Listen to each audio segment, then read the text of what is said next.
Жителите на викенд на селбата околу Вештачкото езеро во Прилеп по втор пат излегува на протест блокирајќи го патот. Обвинуваат дека поради ископот на мермер во рудникот на фирмата Марибел се случува еколошка катастрофа на изворот Леково, чија вода пак влегува во цевководот од кој што Прилеп се снабдува со вода за пиење. Револтирано велат дека ниту една институција не сакала да преземе ништо, иако мермерот се ископува на само неколку стотини метри од изворот. Изворот дека во овој момент дека ќе се изгуби, сигурно дека ќе се изгуби, тој таа вода веќе е пробиена, внатре има брашно бело,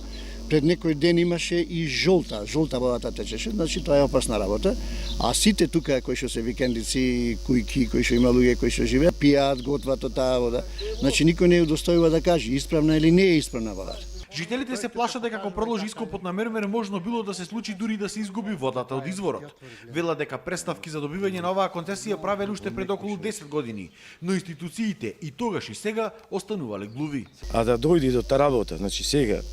што почна и чешмиве да тече така со жолта вода, значи веќе ме алармантна состојба. Собственикот на рудникот Блаже Тодоровски, кога беше првиот протест, рече дека загадувањето на изворот не било од неговиот рудник, туку можеби од некои од другите рудници во околината, затоа што тие при ископот не минирале, а загадувањето се јавувало само кога се минира. Од Прилепски водовод пак се обратиле до Министерството за економија кое што ги дава концесиите, но според нив не добиле соодветен одговор и затоа бараат повторен увид на терен, затоа што и од Министерството биле на сличен став со собственикот на рудникот. Заматувањето на водата, промената на органолептичките својства, издашноста на изворот Леково е како резултат на експлоатацијата на руда од страна на предпријатието Марибел, кое што се наоѓа во непосредна близина на Лековскиот извор, односно на 100 до 130 метри,